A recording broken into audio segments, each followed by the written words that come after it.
Gotta love when the mixer breaks. All right. Yeah, looks like we're good, Ed. All right, sweet. If it cuts out, we'll know. All right. Let's switch it over.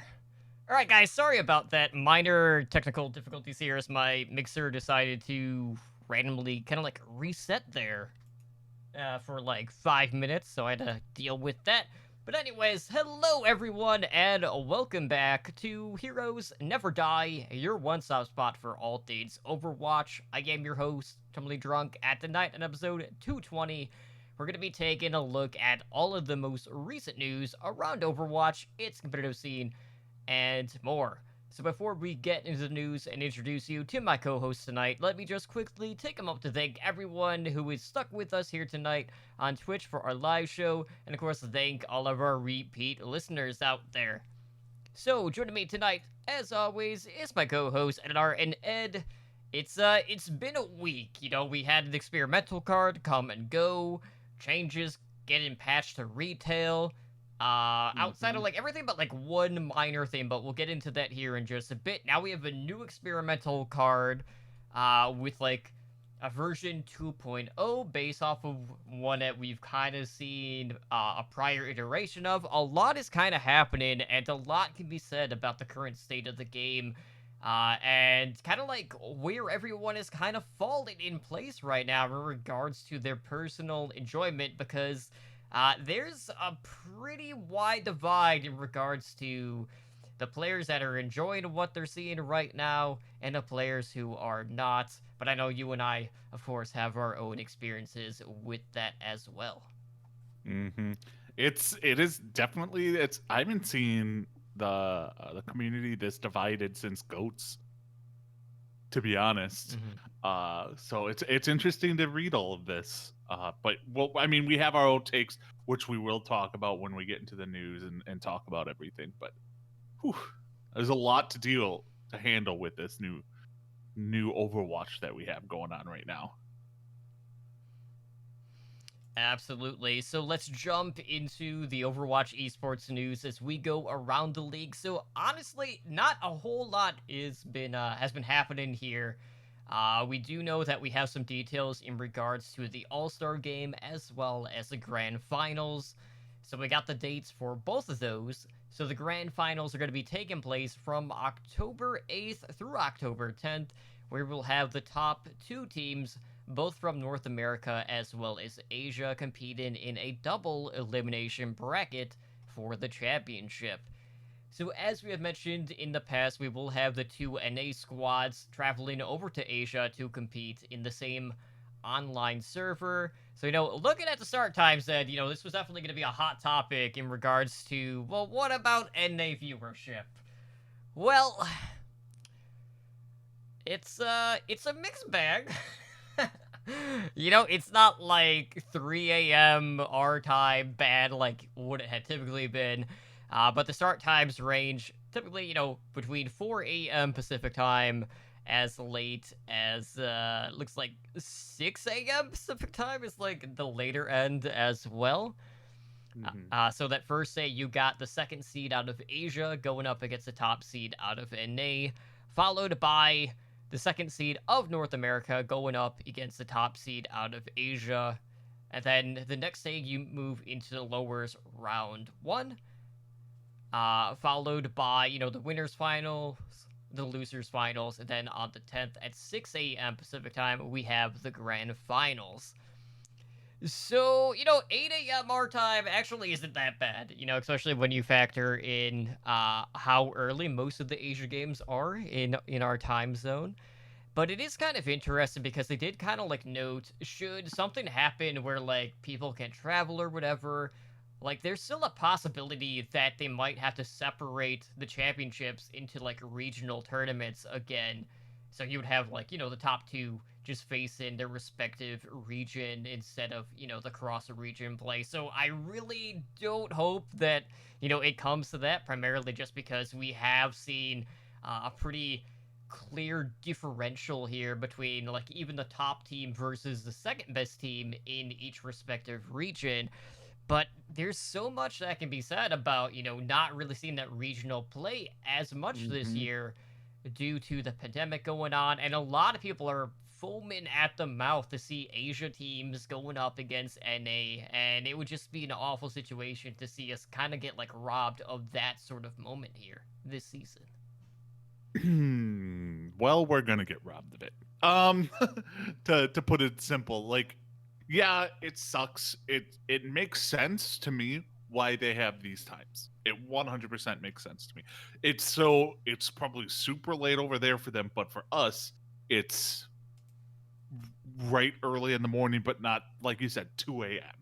So like I might wake up on Saturday and watch the grand finals. I will not be waking up on Thursday and Friday because I have to work. So it's one of those things where yeah, I want to watch them, but I'm not going to be able to watch them live. It's like the Olympics. I want to watch the Olympics, but if they're not anywhere close to me, then I'm not going to watch them. Hmm. So yeah, it's one of those things where you know it sucks, but it is what it is, and I can't wait to see the Shock or and the Fusion face off against the Dragons. That's what I want to. I want to see, and that's what I'm assuming is going to happen. One of those teams is going to face off against the Dragons. Seems like a pretty safe bet at this point in time. Now, outside of that, we also have details in regards to the All Stars game, and this has been separated into two different events based on the region. So you have the Asia All Stars taking place on September 26th, to be followed by North America, which takes place on October 3rd. So, of course, with this, just like in prior All Star games, we are going to have the talent takedown. We'll have the Widowmaker 1v1 duels as well as the All Star game. And then, like, I have to say, like, with the Widowmaker 1v1s, there's always, like, the random ass flex supports that get thrown in there. Just give me the hit scam players, Like, I don't mind seeing Jonak pop off, but the chances that one of them are actually going to make like a deep run, not that great. Yeah, there's always that case. You get the random. No, I want the links are Carpe, Surefour, um, Saya player, although he probably won't actually be in it soon. You know what I mean? I want them to face off. I don't want you to throw in Violet for some asinine reason. Give me the players. Give me them. I can't see any other way to go about it. But I'm also not in charge of things over there for some stupid reason. Can't imagine why. Uh, I would be a great commissioner. I mean, every commissioner is hated, so you would have that in spades. I'm okay with this. Yeah, I mean, that's fine. But anyway, so voting is open for the All Stars until August 27th, and we'll have the results and match details set to be revealed at some point in September. And I'll be honest, I haven't looked at the vote-in at all. Um, I wonder if they have any like bot checks in place, kind of like what they had to do with the MVP vote-in. Not that that would actually stop bots in this case. But All Stars is typically just offer fun and games, but I want the animosity of the talent takedown to continue to the levels that we have seen in seasons past, because the trash talk that you get just between the personnel of like the Overwatch League talent, who are like the analysts or people that just work the desk, is always one of the highlights. Honestly, for me, more so than the actual All-Star game. So there is also that. Yeah, I want to know who you voted for. I haven't. Have you voted? You haven't yet? No. Okay. All right. All right. I have Maybe not. we'll save that for next week. I suppose we can do that. And, speaking of the Overwatch League, we did have the Shanghai Dragons secure that top spot in regards to the regular season stand-ins with their most recent win, which I believe was against the London Spitfire in a 3-0. So they have the best record, and, along the way, this is a team who's only dropped 2 matches this season. They earned 2 out of the 3 APAC tournament titles to their name as well. And they basically finished the regular season going 27-2 with a plus 44 map differential. And, here we go. And again, when we talk about the regional play, basically from the get-go, it really has just felt like this is Shanghai's world, and everyone else in APAC is just living in it. We've seen, a little bit of, jockeying for position in regards to, who might be the second best, when you're talking about, the New York Excelsior, the Guangzhou Charge. Now all of a sudden, the Dynasty are making a late run and looking better and better. I don't know what to make of that still. Chengdu still has an upset potential, and in a meta where kind of anything could happen, I don't know if that benefits Chengdu more so than the other teams. But, it seems like for the most part, APAC hasn't really been flipped on its head all that much outside of, the recent Chengdu streak that we had going into the Countdown Cup. But, with the eye test here, where would you put the Dragons when you pit them up against, the top 2 on the NA side? Would you favor them over the Fusion or the Shock at this point in time? I would favor them over the Fusion. For me, the Shock, it'd be a coin flip. The Shock are just so good. And that's just it. The Shock are just so well rounded. Now the thing is this meta that we have coming now, it favors no main tanks, and that is actually troublesome for some teams. The Shock in particular. You have one off tank and you have 2 very much main tanks. Who else is going to be your off tank? You know what I mean? So it's one of those things where I'm interested to see where it goes. We're going to definitely see some crazy shenanery. Shenanery? Yeah, that's the word. Yeah, I'll go with that. I use it all the time in the Overwatch stream titles. Yeah. And if you want a little bit of insight on the said shenanery that you're mentioning, I know the Mayhem Classic has been going on, and we have seen some of the tier 2 teams out there really starting to experiment in regards to the no main tank happening here this week. So definitely keep an eye on that. The savior for a lot of these teams is the fact that they have a Zarya. It's mainly been Roadhog Zarya, and the majority of teams, their Zarya players were DPS players. So you can, you know what I mean? So you probably will have, people like Carpe maybe on Zarya, or you know what I mean? It's something like that. Well, the Shock don't have Sinatra anymore.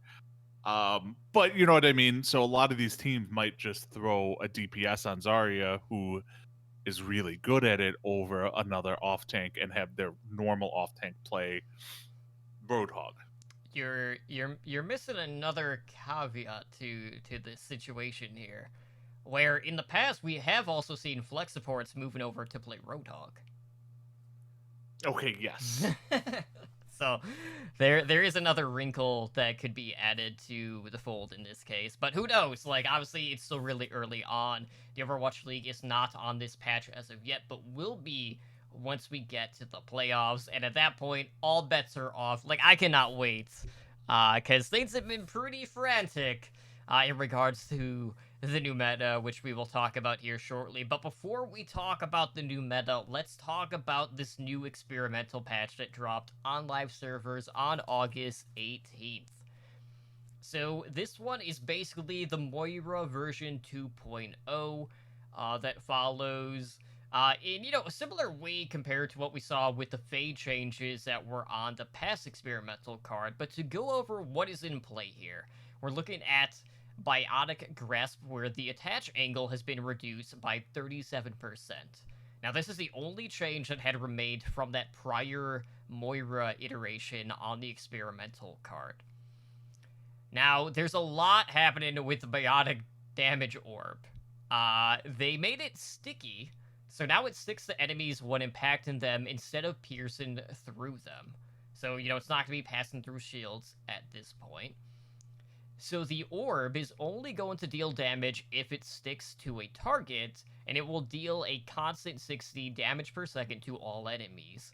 So it will remain on a stuck player for 3 seconds or until 120 damage is dealt to that player, whichever happens first. Now, Damage Orb is also destroyed if it hits an enemy barrier, and they also reduce the number of bounces that it could have down to 1. And, to kind of like compensate with that, they also increase the projectile speed from 20 to 25. All right, so that's a lot to take in. It's definitely a lot less okay. As a Moira currently, you can basically just throw your biotic damage orb and just leave it, kind of like the old Zenyatta orb when it didn't require line of sight to like maintain with Harmony. So gonna have to be a lot more precise. It requires you to actually, aim towards something that isn't actually a shield. Then again, Ed, we're not really seeing a ton of shields anyway, so, that's kind of like a moot point right now. But there's still gonna be situations where you might see shields in play, so for it to not be able to pierce through things is definitely going to make it more skillful to use, and rather than, just like, okay, I'm just going to throw it wherever, and we'll just see what happens at this point in time. Now, I myself have not been able to play Moira yet, in regards to the experimental card, but, a lot of people are kind of, like, freaking out about, like, how easy it is for, people that are getting right-click to just move away at this point in time due to the attach angle that has been equipped here as well. Everything that has kind of been going on with Moira is,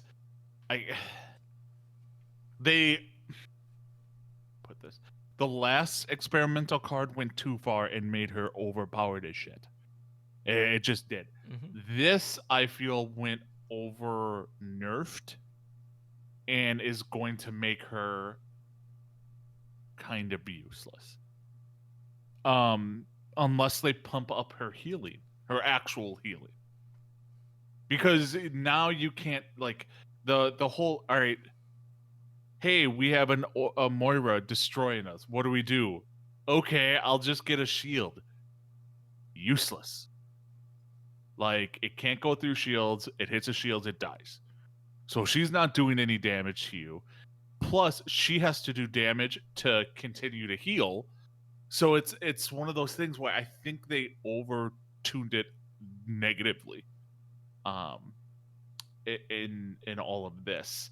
I like the idea of what they did.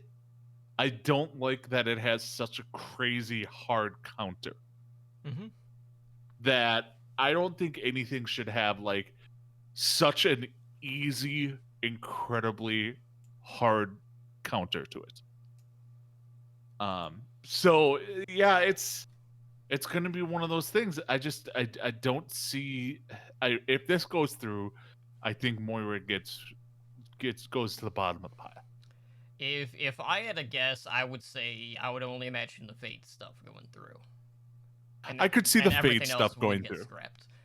Now, in regards to like the Biotic Orb, I have seen a couple of things getting put into play here when it comes to like combinations. Like I know there was a GIF on Commander of Overwatch Reddit that actually had Graviton Surge get impaired with a Biotic Orb, and the Moira would just shoot it up top as they were all clumped up, and it was just a massive damage because it's hitting everyone for 120 damage in that case. So that's very niche though. It is, but if Zarya is just going to be a must pick in a lot of these situations, and you're probably running a Hanzo as well, it's just another thing to combo with. Yeah, I mean it is, but I don't know. Again, that can be hard countered by having a tank with a shield. but that's also assuming a lot at this point. But Yeah, get it. these are very niche. Like, okay, if they're doing this, but they're not running this, or if they are, and then this person isn't in, I'm just at that point, my head's spinning, and I'm just like, okay, all right, whatever. 'Cause, um, so, but I am glad they changed the fade to not get you out of ultimates and stuff like that. Right. So the past iteration of Fade was basically like a cleanse, essentially. Yep. So with this one, it still is going to phase both Moira and all allies within 6 meters for 1 second after you exit Fade. But Fade is no longer going to free Moira or her allies from things like Zarya's Graviton Surge or Sigma's Gravitic Flux. And that was really like the big thing. It was kind of like an escape out of jail free card, essentially. So outside of that, they also increased the cooldown of Fade from 6 seconds to 8 seconds. And I know they also kind of made something in regards to like a change with Reaper's Wraith form to basically keep it in line with Fade as well, where Reaper cannot Wraith form out of Graviton Surge or Gravitic Flux as well. So making it more streamlined on that front. But, this is no longer alright, I'm just gonna shift and then we're just going to negate like an anti-nade from Ana at this case, or, escape out of a Gravitic Flux or the Graviton Surge, or, hope that you just don't get caught in one of these combinations that you otherwise would have in this case. Because that was really the thing that a lot of people were looking at in regards to the last iteration of the Moira changes, and are just like, well, this is just absolutely broken in this case. Not only are you giving basically everyone a little bit of an invisibility timer, but now, like, we can't even get you stuck in anything. It's just like, what gives at that point? Yeah, it was a much needed change. They also increased the cooldown of it, which is something I had called for, but that was before they were like, "Hey, this is your get out of jail free card for everyone," type of situation. So I like what they did with the Fade. They didn't nerf it. They didn't really buff it. They just made it more unique and more team friendly, which I'm all a fan for. Like from Overwatch to Apex, which I play, to Valorant, which I play. Anytime an ability becomes more user friendly or team friendly, the better. Then it's less about me, me, me, me, me. Yeah. So I like this change. Yeah, no, I know some people out there are gonna go in to try their damnedest to try to like time how to not get struck by the Bionade. Good luck. Right? It's just a right? short timer. If you want to do that, more power to you. It's not broken. if you do it that way. So you know what? More power to you. All right, so while you're checking out the new experimental card, it's worth noting that we also did have basically the prior experimental card getting patched. Did you talk about Reaper? I did. Oh yeah, you did. Derp. Never mind. Herpa-derp. All right. Derp. Get it back to double barrier nerfs that got patched through from the experimental card. Basically everything, minus one thing, got patched through. So let me just talk about the one thing that didn't make the cut from the prior experimental card, and it was with Symmetra with the photon projector delay, where, it would lose charge, and it went from like 2 up to 4 seconds. That is no longer the case, so you're not going to have like a higher charge, Symmetra for longer, which makes sense, Ed, because like if you're not seeing the barriers, probably not going to have a ton of charge anyways.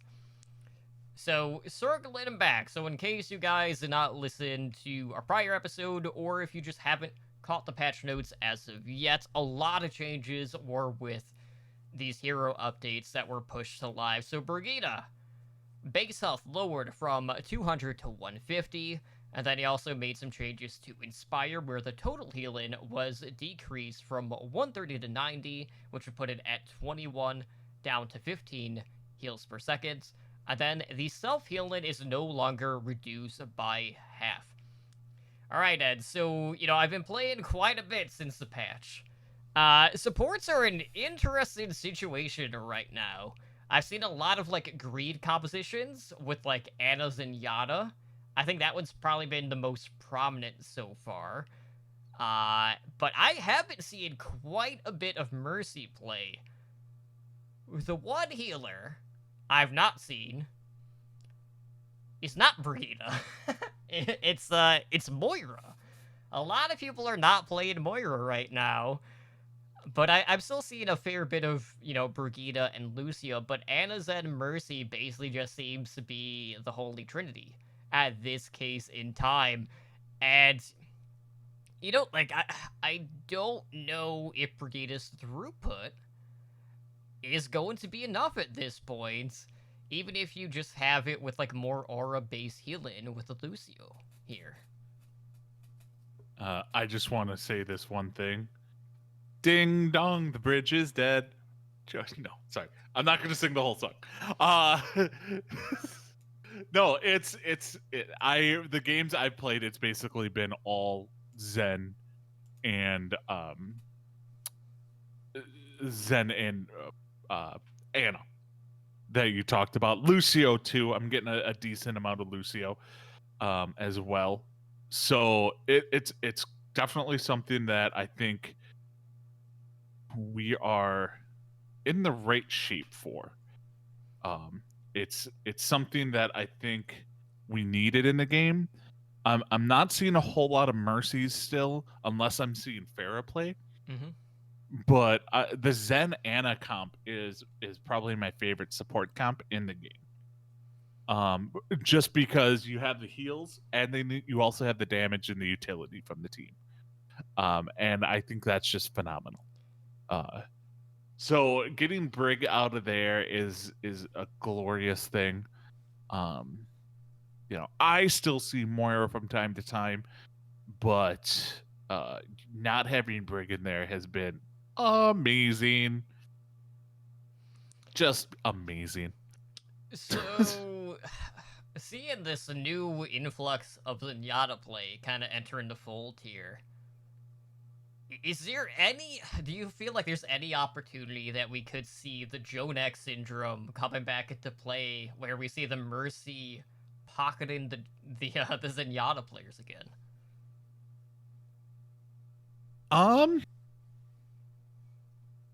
Yeah, I could see it. I could. I really could. That would be an interesting thing to see that.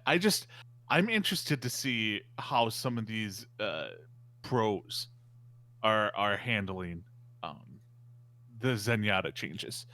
If we're gonna start seeing more of the Zenyatta of old, like the Jonak domination, Yeah, and where we see like a Zenyatta volley shot right off the bat to make it a 6v5 instantly. Mm-hmm.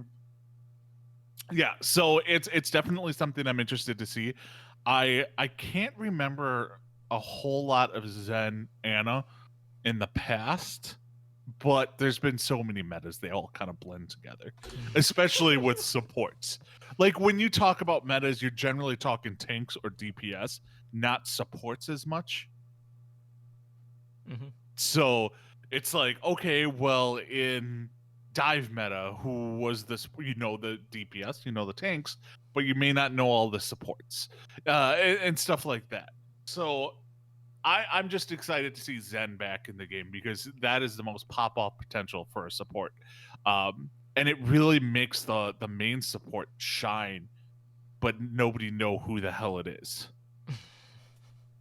Because they don't get the stats or anything like that. So I'm definitely keeping an eye out for all of this. I'm super excited for this meta. Absolutely. So next up we have Orisa, who, by the way, like, the third weekly challenge is for the Ice Cream Sunday Orisa skin. What timing, for these changes to get patched through for that particular skin, for the weekly challenge to happen. Whew, that's a rough one. But anyways, for Orisa, the base armor had been reduced from 250 to 200, and then we have two changes with Halt, where the radius was reduced from 7 to 4 meters. And they also increased the projectile speed from 20 to 30.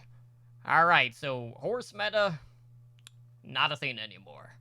Um, and honestly, like for the most part, like being a main tank right now, Is there such a thing? I mean, people can try to force it, but it's definitely not optimal or ideal. Now, Yeah. now that being said, like there were still some situations. Like I know I was with Atomics, and we were doing like friendly 6v6s, on stream, and like if they were running a main tank, and if they were running a Reinhardt, like I was like, F it, I'll play Reinhardt too. Outside of that, though, that's definitely not been the case in like quick play. Not a ton of barrier tanks actually happening here. And a lot of that is, it's partially due to the fact that, yes, all the barriers got nerfed. Yes, by default, that also means that all of the damage output is also kind of like increased too, because there's no shields to actually stop that damage from coming in at that point.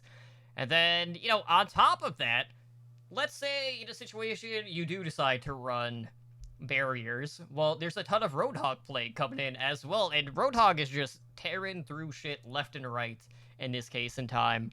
But, looking back for the most part, we typically would see, pulled pork between Orisa and Roadhog. And, at this point, there's not a lot of wiggle room here with that radius with Halt. And then, you factor in the time and differential for not just Orisa, but Roadhog as well in order to secure that hook. That is just so much to really ask for from one person, let alone, your tank buddy in this case as well, where I don't think pulled pork at this point is going to be optimal for a tank duo.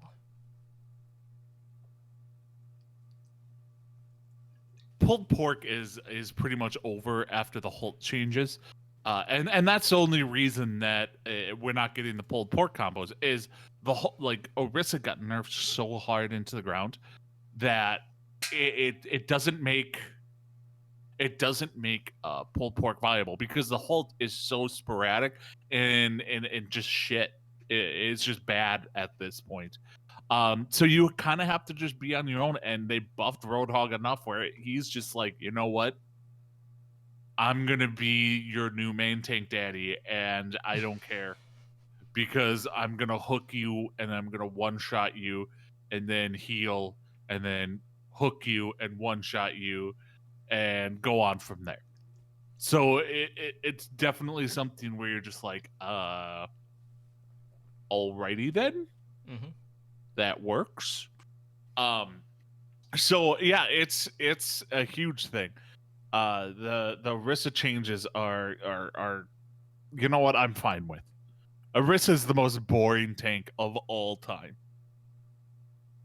Like, and nobody can tell me anything different.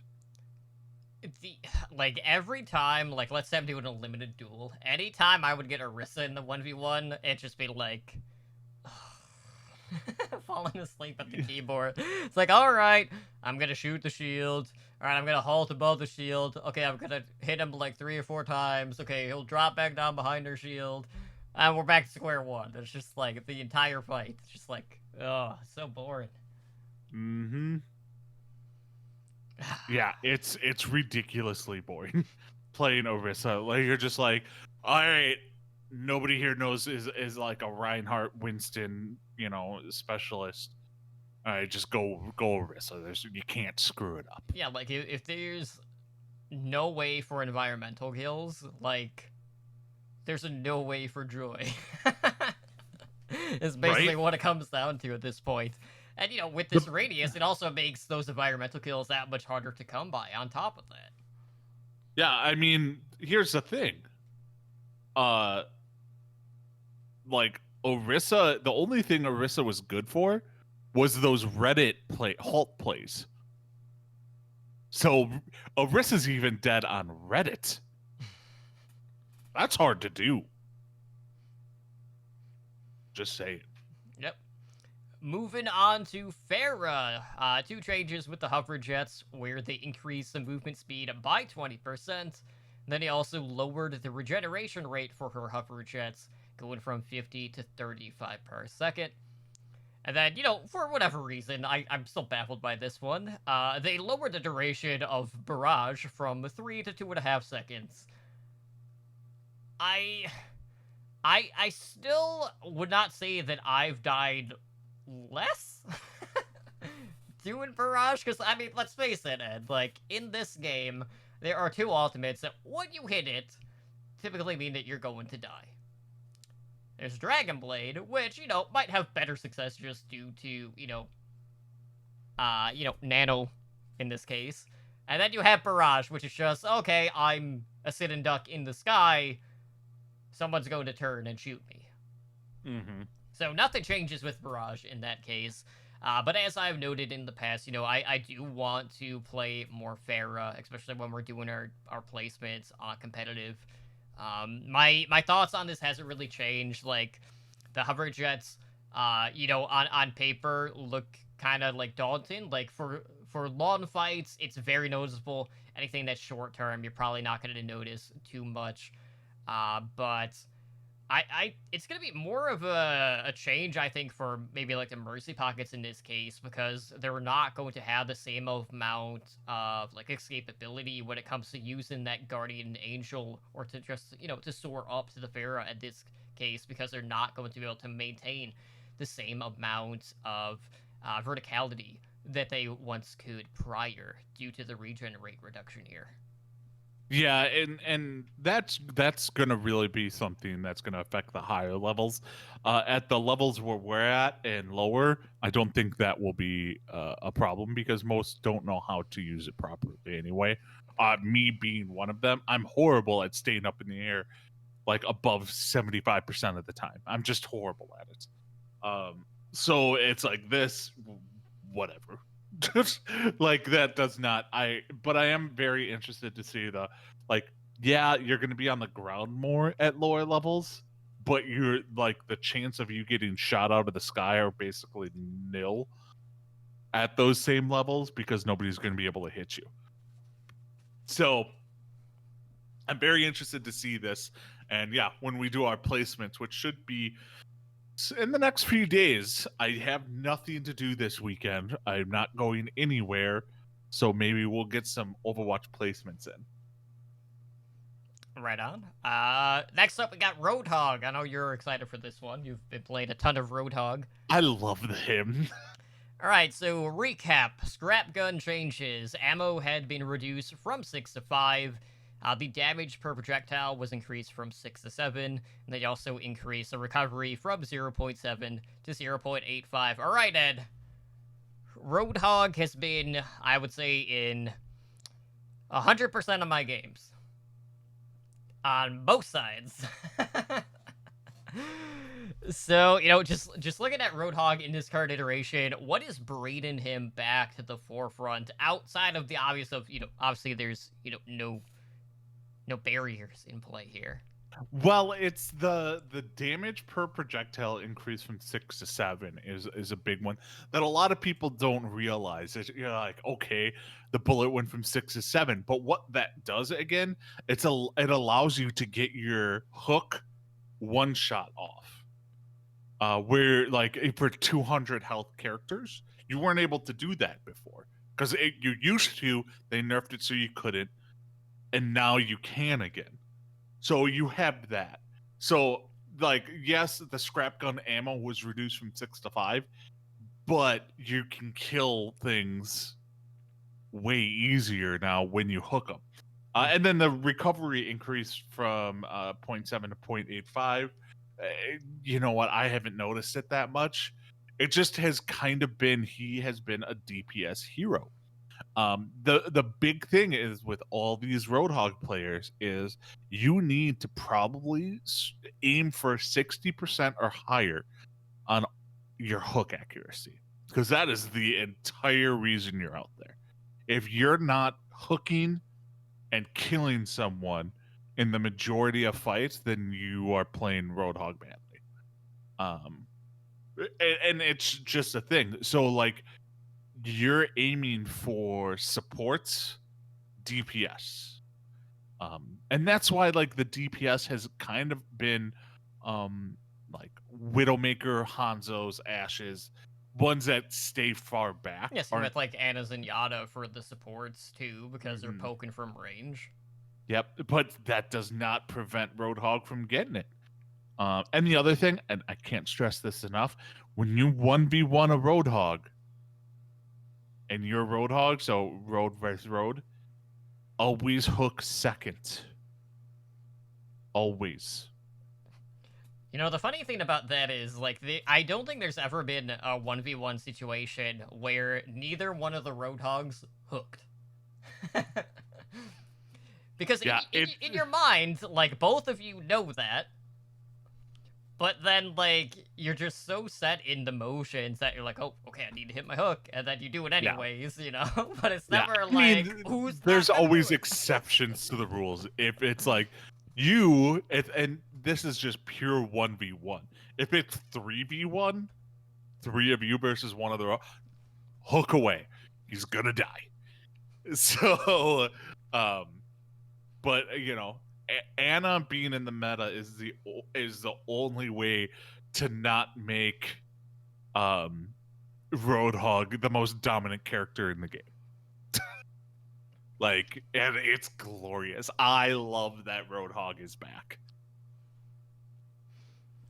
Moving on to Sigma, we got 2 changes to his experimental barrier. So they lowered the health from 900 to 700, and they also lowered the regeneration rate from 120 to 80 per second. Now, outside of that, they also increased the cooldown for his kinetic grasp, going from 10 to 12 seconds. And, you know, like, here's my problem with this one, Ed.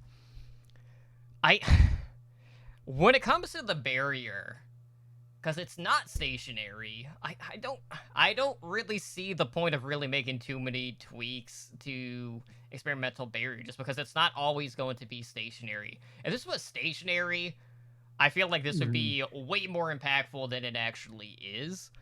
But you know, I know a lot of people are just gonna look at that and be like, "Oh man, Sigma is nerfed to the ground at that point." I don't think Nope. that's actually the case. But you know, with the Orisa changes, knowing that you're not going to be able to set up like those accretion plays with the Halt definitely comes into play here. But you know, if you are seeing a barrier tank, chances are it would probably be Sigma in this case, but it wouldn't be a primary tank like Yeah. Orisa or Reinhardt. I actually think that yes, they did nerf Sigma. I'm not going to deny that. But what they did with Sigma by nerfing the other shield tanks, they made Sigma like just as viable. I would be very happy running a Roadhog Sigma comp, because especially when you're going up against like snipers and stuff like that, because you can position that shield to shut down or prevent a Widowmaker or a Hanzo, or maybe you have it go through your team to prevent the Anna from healing the other team, and stuff like that. So the fact that it's not a stagnant shield is vital. Yeah, it only has 700 health, but when it causes disruption in the backlines, that is what's key.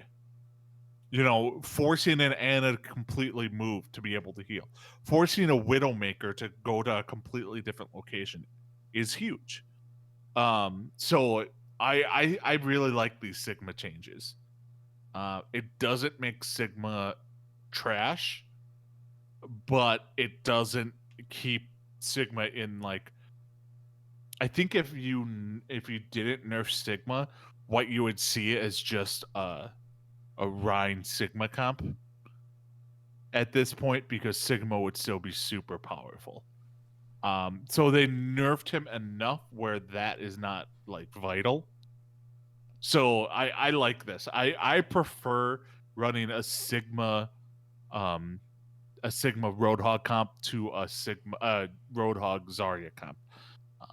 And I think that some of that has to do with I'm not playing with a full squad. And the communication isn't there with Zarya. Like, that's another thing. If the communication isn't there with Zarya, Zarya is not that great. Because she has to, take care of bubbles, be like, hey, I'm bubbling you, go in, stuff like that.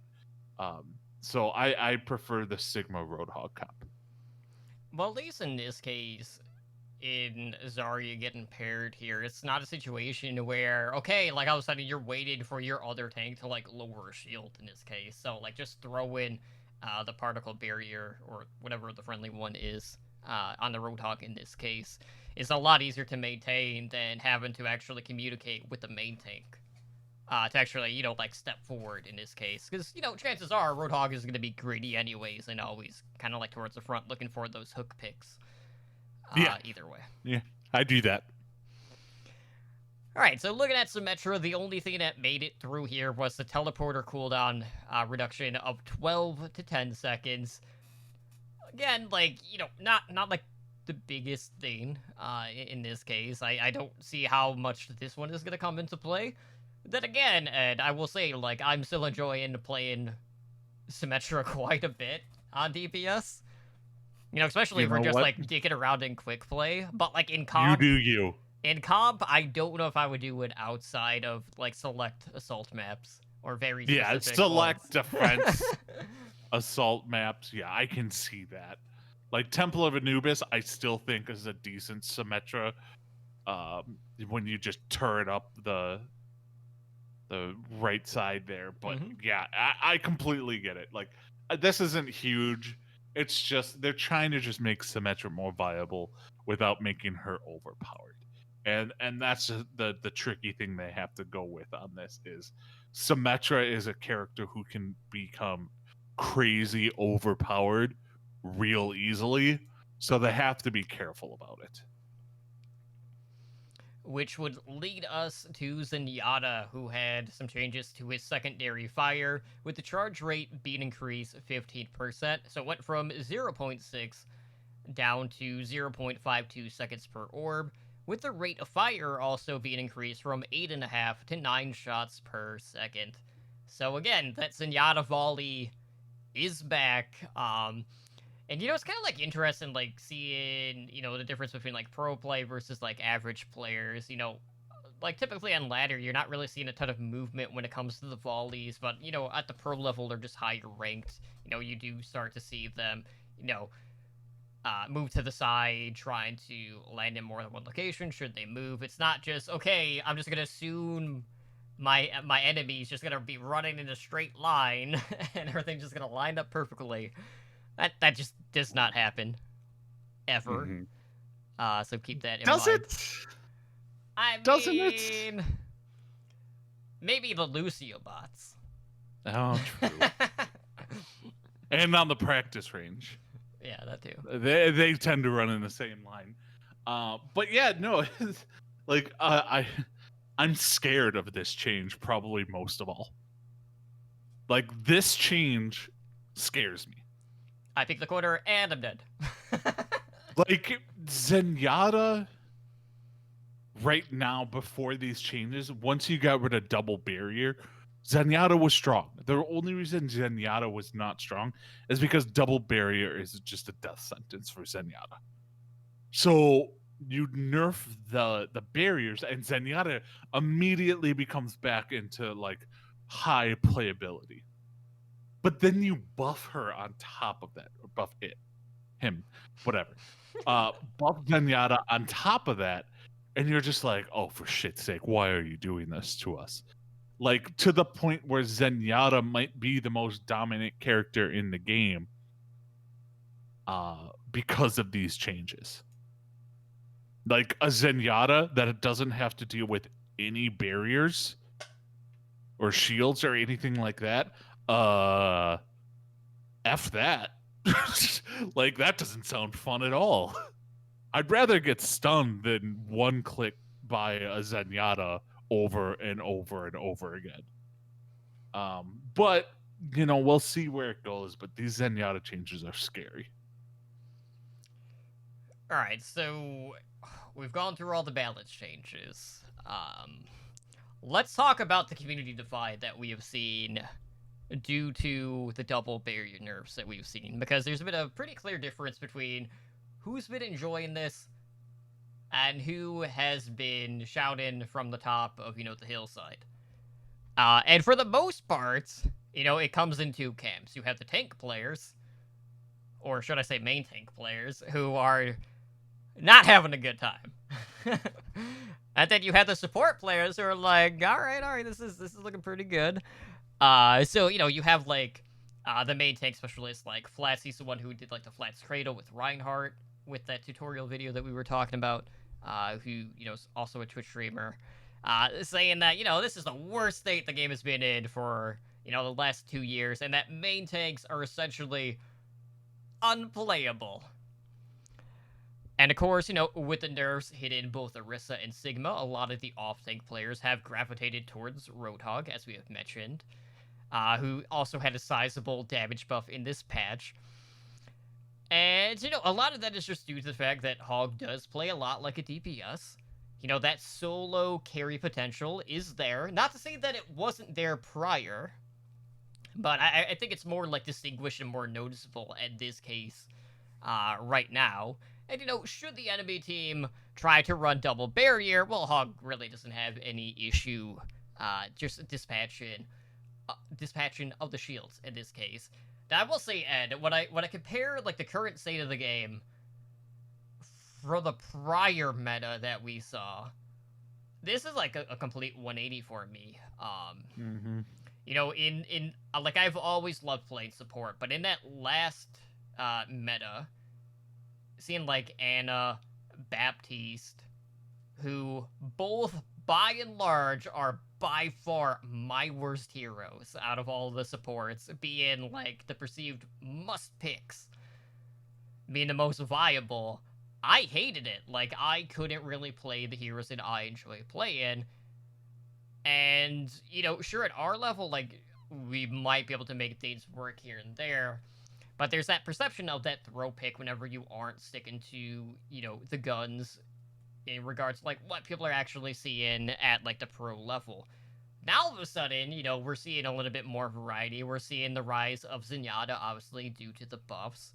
We're still seeing a ton of Ana, but, that's fine, because, we're also seeing plenty of Mercy, and, if I'm able to swap just between running main support with Mercy and having the option to play Zenyatta and just frag out, potentially, I'm going to be all for it. So, like, as a current state for me personally, this does feel a lot better as a support player.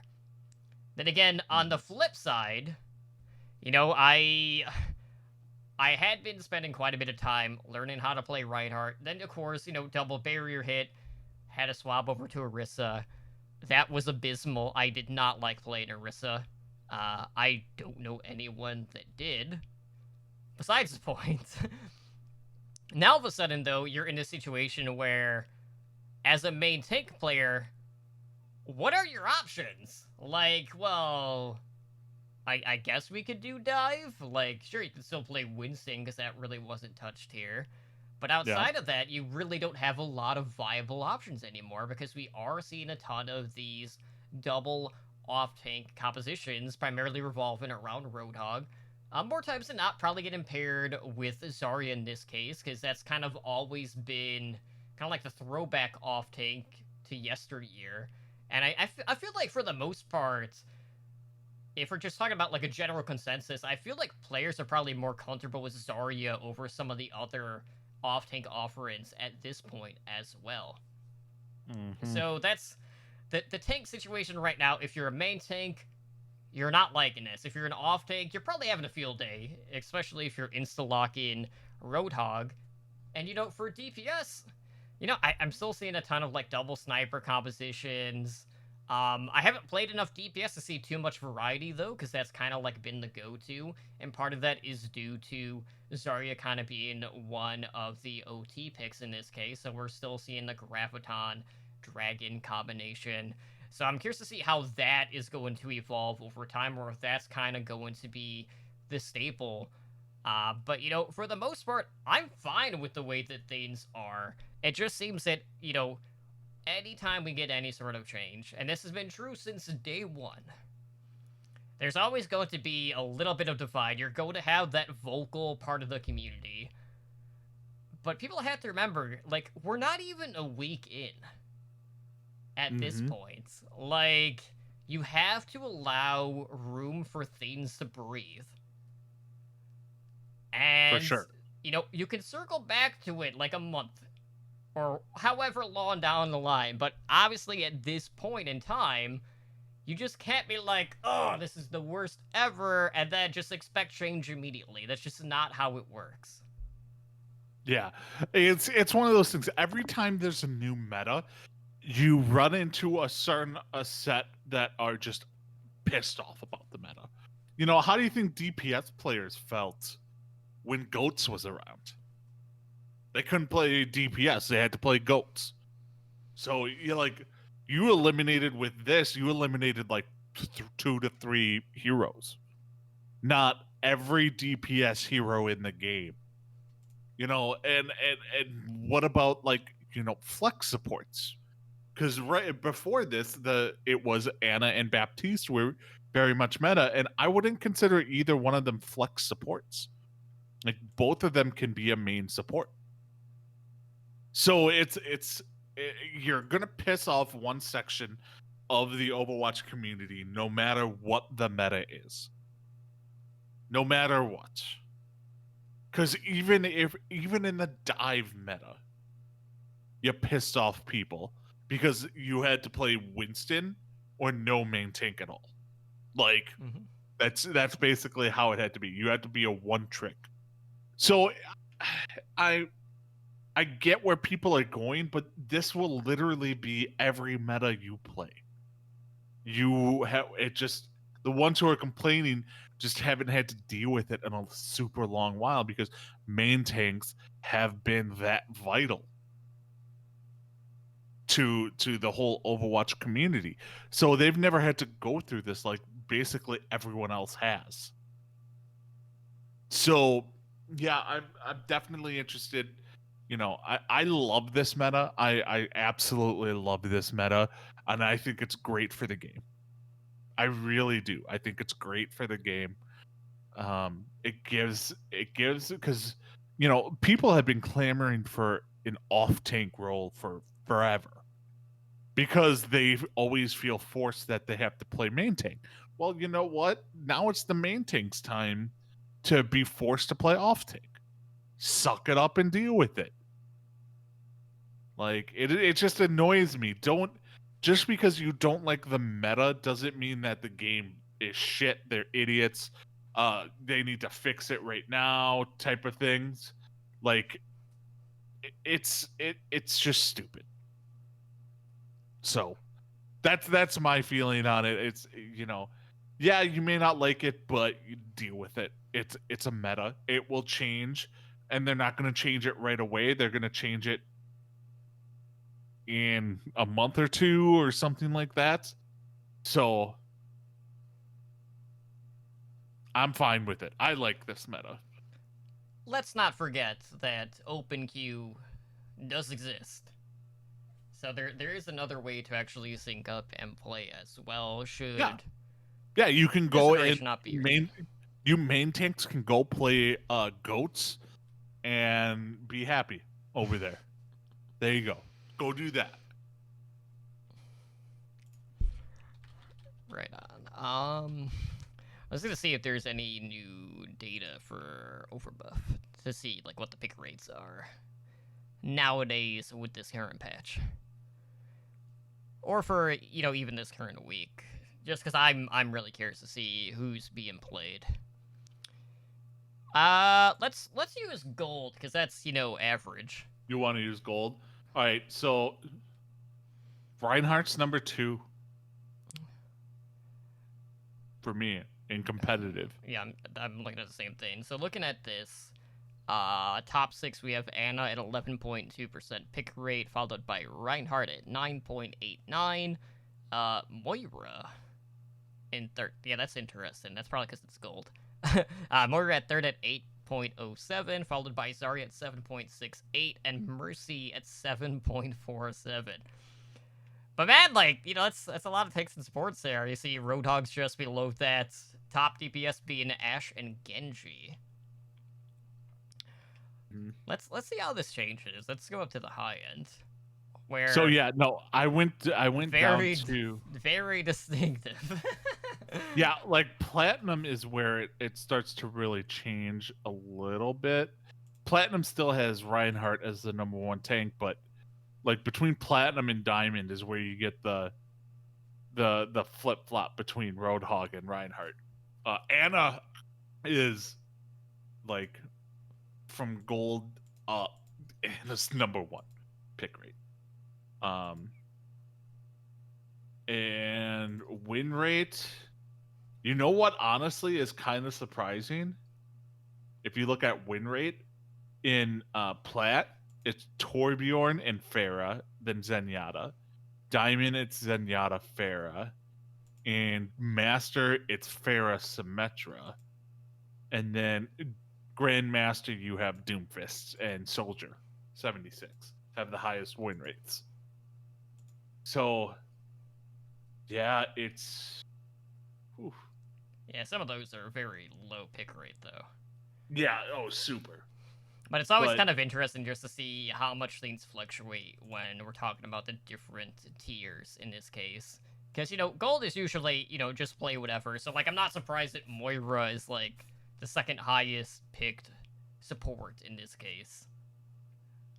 When you look at tanks, Zarya is, outside of Diamond, is top 2 in for pick rate in every tier. So it's you're poor Wrecking Ball. Orisa legit just trash. Oh god, that is so bad. Yeah, I can't say that I'm too surprised there. So outside of that, like, I didn't have like anything else in the show notes. For anyone that does collect the Good Smile Overwatch figures, I know that they are adding the Academy Diva as their 4th Diva figure to be released. They keep adding more Diva. Like, it must be selling that well for this company. So, it has her in her Academy skin outfit. It has 3 different face plates, also, like, various parts. So, just great different poses as well. But, again, as cool as these are, they're just so damn expensive. This one is available for pre-order until October 14th, but $87.99, Ed, for these figures. That's so astronomical. For that price, I would rather just buy a statue. Yeah, hard pass on that. Yeah. Hard, very hard pass on that. I am not paying $90 for that. But that's kind of just been baseline for most of the Good Smile stuff that they come out with. Ah, man. Yeah. Just too much. It is too much. But, that's basically it, though. That was, like, the only other thing that I thought was at least worth bringing up on the podcast. Outside of that, obviously, we got Overwatch League again, this weekend. Game started on Friday. Not too much longer until we're in the playoffs, as the playoffs kick off next month, so I'm greatly looking forward to that. Yep. I did RO the grand finals weekend, so I actually tuned in and catch all of that stuff because... I want to watch the playoffs as much as possible. When games actually, mean something. In this case. Yeah, I want to watch the playoffs. I won't. I will watch the replay. There you go. Like, and you know what? I'm fine with that because this year it's going to be in Asia. Next year, hopefully, US, and they need to rotate it between the two. They have to rotate it between the two, and then maybe throw in Europe every once in a while. So, yeah, it sucks, but it is what it is. Right on. So, I guess it's just time to close out the shop for tonight. So if you guys want to help us out, please do us a favor and head on over to iTunes and leave us a review. Let us know how we're doing. We're always looking for ways to improve the show. If you would like to support our podcast or the network that our podcast is on, consider pledging to our Patreon, where we have tiers starting at just $1 a month. You can find more information at patreon.com/OWL Network, where you too could join the likes of our Master and Above patrons in Daniel, Owl, Kesha, and 044 in helping our network grow. So again, guys, thank you so much for all of your continued support. You know, every little bit definitely helps go towards all of the podcast fees and all of that good stuff. But Ed, why don't you go ahead and let everyone know how they can contact our show? All right, so you can contact us through email at hndoverwatch@gmail.com. We are on Twitter, and that's at hndoverwatch. We do have a website, and that is owrecall.com. We are on YouTube at youtube.com/Overwatch League Network. We do have a Discord, discord.me/OWLN show. We are on Twitch. We stream 4 nights a week at twitch.tv/OWLN show. So we are Twitch affiliates. Help support the show by subscribing to our channel and earn our network emoticons. And we do podcasts pretty regularly. So Mondays at 6 p.m. Pacific, we have the Overwatch League Network. On Tuesdays at 6 p.m. Pacific, we have OWL by the Numbers. It's a fantasy Overwatch podcast. On Wednesdays at 5 p.m. Pacific, we have this show, Heroes Never Die. And then Tavern Tales is on Thursdays, which is a Hearthstone Battlegrounds podcast tournament I do. But that's over at twitch.tv/Tavern Tales HS. You can contact me personally on Twitter, and that's at Edinar83, or on Twitch at twitch.tv/Edinar. Totem, where can they find you? Well, you can find me over on Twitter at Terminally Drunk, and also on Twitch at twitch.tv/Terminally Drunk, where tomorrow I'll probably be streaming a very healthy amount of time checking out the new Battlegrounds patch. And maybe hitting 7K and then immediately losing it. I don't know. We'll have to wait and find out. Have you still not? I haven't you been scared? It's not. I've been playing other stuff. And obviously, like, I was sick the past couple of days. Otherwise, I probably would have played at this point. But yeah, new patch is definitely going to be interesting because either I'm going to adjust immediately or I'm just going to tumble out of control. But just as a reminder, guys, Overwatch Recall is back. Episodes are released every Wednesday. Really quick news, both on Overwatch and Overwatch Esports. Basically 25-30 minutes a pop every Wednesday, and we'll have some creator interviews coming up here shortly. But that will do it for us here tonight on Heroes Never Die. I want to thank everyone who stopped by tonight for our live show on Twitch. This has been episode 220. I've been your host, Terminally Drunk, joined, as always, by my co-host, Edinar, and we hope to see you guys back next week. Have a good night. Peace out.